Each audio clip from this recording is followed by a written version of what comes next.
Милет телеканалында Саба программасы «Хош келдің істек уянған бізім қиметлі, сайғылы ве севімлі телесерділер». Саба программасы сізні қуандырмаға девам ете. Саатлерімізді саат 9:30 ве шу жүмледен шымды біз студиямызға мұсафырымызны давет еттік. Бұтын, мен белесем, бұтын яйын девамында бүгін біз бұл мұсафырыны бөле бір анонс кібі сізге еттік. Чүнки бүгін халқара ашчыларының күні ве тамам шымды ашның пішірілмесі сырлары ақында біздің мұсафырымыз еле лафер сетежеміз демек студиямызда кім Гүлжан? Әлбетте, азиз телесерділер, беклеген инсанымыз Юнус Гайзулин ве о инсан ашчы оларақ çalışа ве бұтын бөлі аятыны, яш аятыны бөлі гүзел ашларыны пішірмеге мен белесем идея етті. Келіңіз таныш олайық. Салам алейкум. Рады приветствовать вас у нас в гостях. Поздравляем вас с вашим праздником. Благодарю. Благодарю. Юнус Бей, наш первый традиционный вопрос. Как начинается ваше утро? С чего оно начинается? И в дополнение хотелось бы спросить, есть ли у вас какие-то фирменные секреты завтрака? Ой, утро как бы начинается у меня действительно очень активно. Если брать сегодняшний даже день, как бы это начинается с 6 утра. И я вот в 6 на ногах и пытаюсь, по крайней мере, держать себя в бодром состоянии и находиться. Ну, сейчас, после вашей программы, опять же, я поеду на работу, как всегда, то есть в таком плане. Ну, это начинается у меня, конечно, каждое утро. Ну, опять же, рассказывать весь процесс работы, как бы я, как я начинаю утро, я не буду, наверное, скорее всего. Но это довольно-таки объемный такой процесс, как бы. То есть с утра вы сразу приступаете к работе? Ну, да. То есть это начинание, опять же, там, все процессы, проверка всех процессов, работы, встреча поваров, никто ли не опоздал, и, ну, начиная с этого. У нас тоже такие. Да. У нас, да, присутствуют такие люди, кто любит опаздывать. Как так бы, ну, чем завтракает повар все-таки? Ой, все-таки, ну, мы стараемся завтракать здоровой едой, это овсяночка. Я думаю, то есть да. каши. Да, овсяные каши, как бы, что-то с молочным связано, но более такой, более здоровый образ жизни, как бы мы... Да, придерживаем, да, по крайней мере, как это все. Ну, а так все стандартно, ничего, как бы, все как обычно. Как у обычных людей, я думаю, это все стабильно. То есть яишенка, омлет, то есть в таком плане. Как бы, а заготовки когда делаете, вечером или утром? Ой, ну, я думаю, как бы, в зависимости от количества людей, прошедших у нас за вечер, и мы стараемся это все делать с вечера, конечно, потому что утром, опять же, нет времени на это, потому что гости у нас с утра тоже приходят, завтракают, кофе, круассанчик, и, ну, и как обычно. В общем-то, ну, мы стараемся, конечно, это все делать с вечера. Подготовка с вечера, сдача смены и все остальное, как бы, ну, все как стандартный процесс, налаженный уже до определенного момента. Юнус Бей, вот есть ряд профессий, о которых можно сказать, например, как об учителе. Хорошим учителем не становится, хорошим учителем рождается. Да. То же самое, я думаю, можно сказать о поварах. Расскажите, вот как вы выбрали для себя эту профессию, почему именно вот это дело? Ой, сама история, если честно, такая очень долгая, скрупулезная по этому поводу, как бы, потому что, как бы, я же, как говорил вам уже, первые 2 года я ненавидел эту профессию, если честно, так откровенно говоря, потому что... Бывает. Да. Просто, ну, у меня, как бы, такой профессиональный опыт работы уже около 7 лет. Первый раз на кухню я попал в 15, то есть это была столовая, там, детского оздоровительного лагеря, который, там было очень много людей, около 700 человек. Это была практика, да? Это была практика, да, такая довольно. И вот оттуда я уже понимал, что это очень суровая профессия, которая... Мы тоже там было по 15-16 лет, мы просыпались в 5 утра, у нас там 16-17 часовой рабочий день. Но, по крайней мере, в течение определенного времени это, как бы, школа жизни. В любом случае, как ни крути, ты получаешь бесценный опыт, тот, который нужен для дальнейшем, потому что если бы его не было, может, в свои 24 года я бы не стал бы шеф-поваром. Опять же, там, грубо говоря, воспринимают, может, звезды так сошлись, может, еще что-либо там, ну, в таком плане. Но я полюбил эту профессию в итоге, то есть, как бы, благодаря, может, своим родителям, благодаря своим родственникам. Да, расскажите, у вас династия кулинарная. Ну, да, первое, изначально, как бы, у меня бабушка шеф-повар с 45-летним стажем работы, да, повар 6-го разряда, завпроизводства, то есть, уже почти 90 лет, то есть, и все вот, начиная с этого, с самого детства я наблюдал за этим, смотрел, безумно вкусно готовила. То есть и сейчас даже безумно вкусно готовит. Плов я все равно повторить не могу бабушкам, это не исключено. Точнее, исключено. Даже если стою рядом с ней, то есть у меня не получается это, как ни крути, это что-то внутри. Ну, тетя тоже у меня занимается поварской деятельностью очень долго. Как бы она была в Азии очень многое время пробыла, была в Китае, вернулась оттуда, как бы увлекается тоже азиатской, паназиатской кухней. И тоже, как бы, своеобразно, меня никто не спрашивал, можно так сказать, по этому поводу, сказал, ты будешь поваром, и все. И вот я, как бы, Мне забрали документы и отдали их в училище. Ну, я так понимаю, на сегодняшний день вы не пожалели об этом. Ну, как бы да, очень много было всяких сомнений, размышлений по этому поводу, очень много было там задних ходов, чтобы развернуться, уйти, не работать по профессии. То есть, ну, я дожал это до конца, и как бы я получаю сейчас от этого безумное колоссальное удовольствие, которое мне действительно, мне нравится эта профессия, я действительно получаю от нее удовольствие, когда я действительно иду на работу с улыбкой и делаю это для людей с улыбкой. Да, это потому самое что, главное. да, потому что, ну, не может быть такого, что повар делает это не может быть, что есть настроение, нету настроения. Ты работаешь с едой, это что-то, не знаю, что-то связанное, может быть, ближе к искусству, может, еще что-то вот с этим. Ну, если прям вот серьезно к этому подходить. Как бы поваров много, правильно говорить, поваров много, но хороших поваров очень мало. И зависимо от того, как ты это делаешь и как ты этим болеешь. То есть по-другому не получится. То есть вот как-то вот так. А какая кухня вам нравится и почему? Ой, ну в приоритете, конечно, у меня итальянская кухня. Я и начинал с нее, меня учили на ней. То есть я работал как бы с хорошим поваром, бренд-шефом, он сам с Бейрута, Аскари Хади, и я доволен этому процессу, что так произошло с самого изначального момента, потому что меня научили правильно, сказали делать так, как должно быть, и я это впитал, и мне понравилось. Конечно, есть очень огромная мечта сейчас, если у меня все получится, Аллахсмедсе, я поеду, конечно, в Италию, во Флоренцию, съезжу, то есть если сейчас, да, если у меня получится загранпаспортом все, то я надеюсь, что получится, то однозначно я проведу полгода стажировки там и вернусь обратно как бы сюда. Ну, желательно, конечно, я бы с удовольствием покатался бы по Италии, но материальная сторона вопроса, да, материальная сторона вопроса как бы тоже важна в этом плане, как бы, но будем стараться что-либо. Пожелаем вам, чтобы у вас все получилось. Благодарю. Приехали. Да. Юнусбей, вот скажите, вы сейчас сами сказали, что кухня – это искусство. Нас, вот девочек зачастую, и в каждой семье, я думаю, так учат, что хорошая еда – это прежде всего душа. Как ты вложишь душу, такое блюдо и получится. Но вместе с этим вы работаете в таком заведении, что, можно сказать, это конвейер. Вы можете готовить одно и то же блюдо вот десятки раз в день. Как не Согласен. потерять именно ту душу и как сохранить эту любовь к этому блюду, например, и каждый раз готовить его заново? Но у каждого человека в любой профессии есть какой-то процесс саморазвития в любом случае. Когда ты становишься на конвейере, неважно, где ты работаешь, неважно, в какой профессии, как бы ни было, начиная там от строителя, заканчивая даже тем же поваром там, или учителем и всем остальными профессиями. Просто если ты любишь эту профессию, если ты занимаешься этой профессией, в любом случае в тебе присутствует внутреннее саморазвитие, и ты не хочешь стоять на месте. Так же самое там, ты учишь языки, допустим, филологи, там еще что-либо. Ты хочешь развиваться дальше, ты хочешь изучать, и так же там в любой сфере как бы.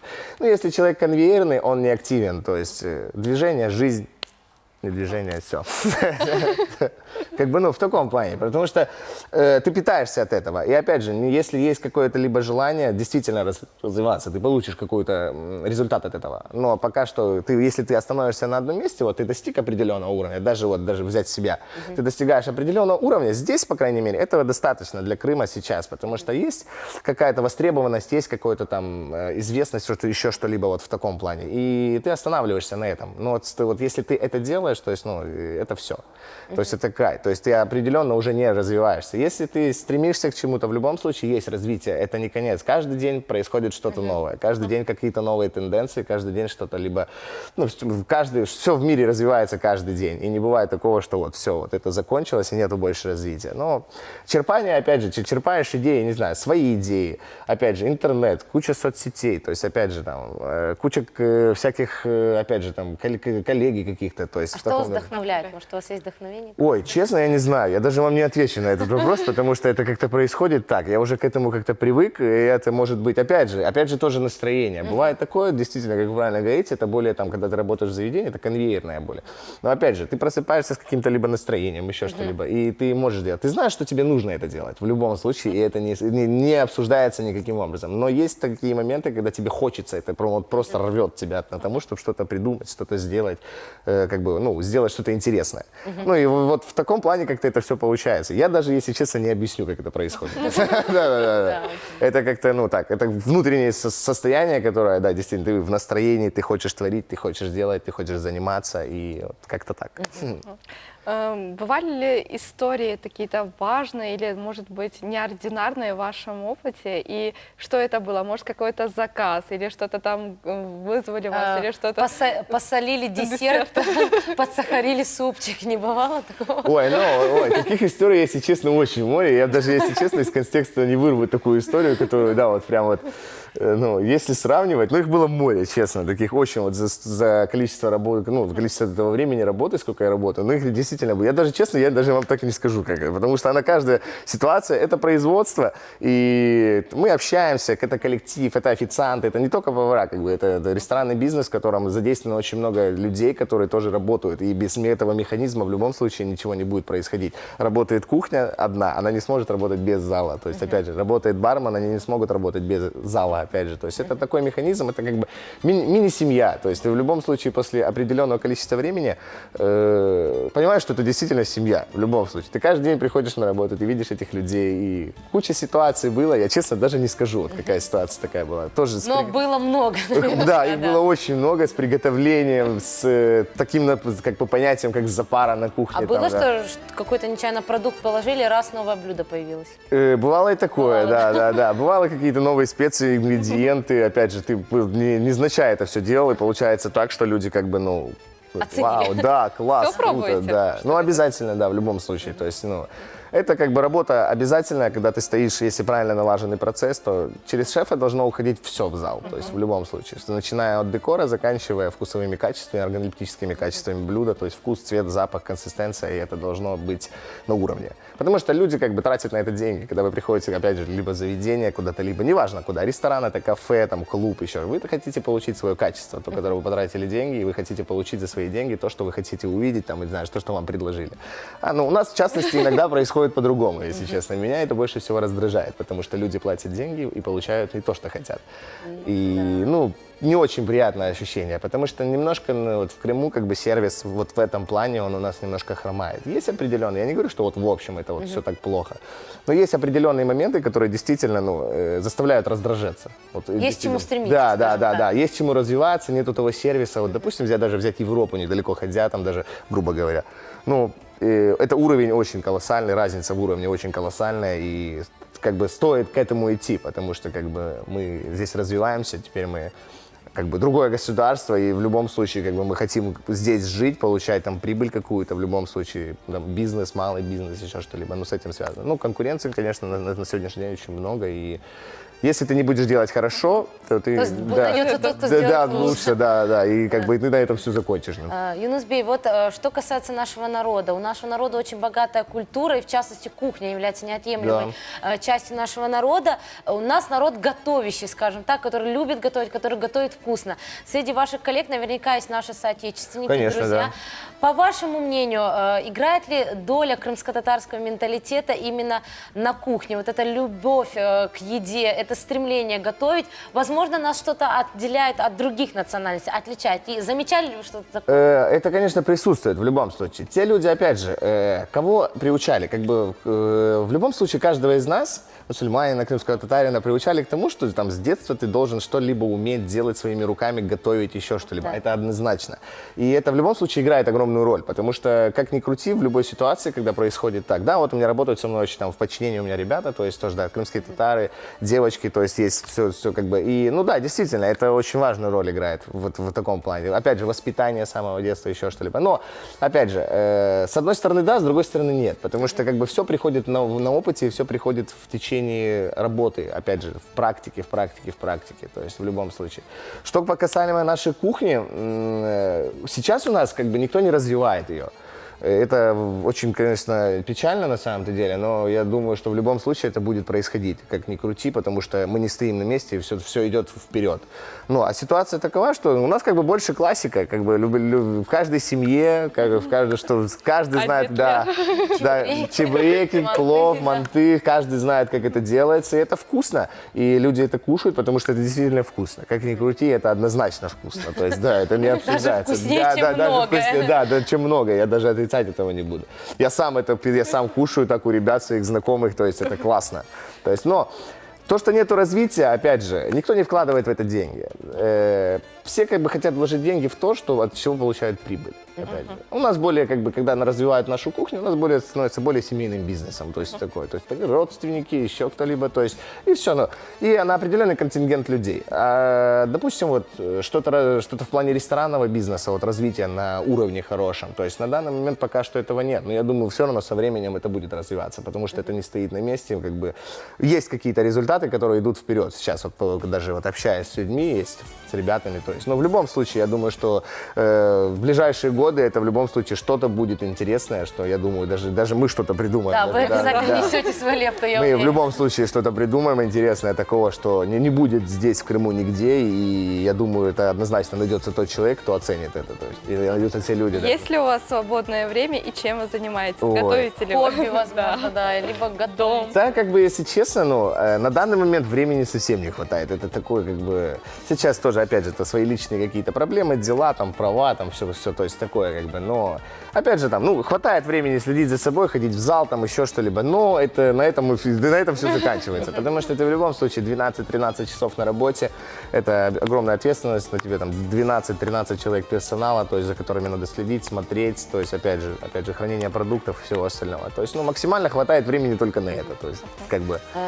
Юнусбек, есть такой, скажем так, стереотип, возможно, это стереотип, есть такая и статистика, на самом деле, что говорят, что лучшие повара в мире – это мужчины. Хотя более это дело присуще, скажем так, женской половине общества. По вашему мнению, так ли это? Ой, честно, я никогда, если честно, не задумывался по этому поводу. Как бы я очень много там слышу этого, это все, да, как вы правильно сказали, этот стереотип, тот, который складывается, но, допустим, в Италии это действительно так. Женщины не готовят вообще. То есть женщины на каких-то руководящих... Езжаю жить в Италию. Они готовят только дома. То есть это семейный домашний очаг, который действительно, то есть женщина. Для мужчины это более как работа. Более как работа и искусство тем, чем он занимается. То есть если он начинает работать именно там поваром, шеф-поваром, неважно просто, шеф-повар тоже повар, как бы из этой серии, но это становится более даже хобби, вот что-то вот наподобие этого. То есть как бы дома, честно, очень мало людей, как бы те, кто готовит дома. Действительно, это как бы, может, с опытом я сколько сталкивался с людьми, действительно. Есть люди, которые идейные, все, я тоже идейный человек, но я, бывает, настолько устаю, что мне уже просто хочется выпить стакан воды или спать порой, честно. Ну вот в таком плане. Да. Я думаю, когда будет семья, там придется. Нет, конечно, да. То есть это есть какие-то определенные обязательства, которые следует будет выполнять, как бы, и это 100%. Просто на данный момент, пока я молодой, пока есть заниматься, есть чем заниматься, то есть такой, я в любом случае нахожусь там почти там 12-13 часов на работе, так что мне готовки хватает с головой. Да. И я как бы проще пожарить яичницу дома, честно. Юнусбек, мы благодарим вас за такую, скажу это слово, вкусную беседу. И в конце хотелось бы попросить вас что-то пожелать нашим телезрителям, возможно, поздравить ваших коллег-поваров, которые смотрят нас. Ну, как бы, да, это действительно, я благодарен за то, что вы меня сегодня пригласили, если честно, потому что мы, как бы, никогда так сильно никто не обращал внимания на этот праздник. Спасибо вам, спасибо вашему каналу, что вы сегодня меня пригласили. Как же, опять же, хочу поздравить всех поваров, кто работает, хочет работать, начинает работать. Всем успеха, ну и вкусной еды. Юнусбек, мы, в свою очередь, желаем вам творческих, не побоюсь этого слова, творческих успехов, потому что, как вы сами сказали, кухня – это искусство, кухня – это творчество. Sağ olun, что посетили нашу студию. Передаем привет вашим коллегам и тоже их поздравляем с этим праздником. Благодарю. Бөлелікнен азиз телесерджілер, құшбой бөле лезетлі ашларының дамыны сечмекмен белесем әрбірімізге хоштар. Біздің көңілімізді көтерген инсанлар сіз үшін ос бөле қалблеріні бойышке берелер.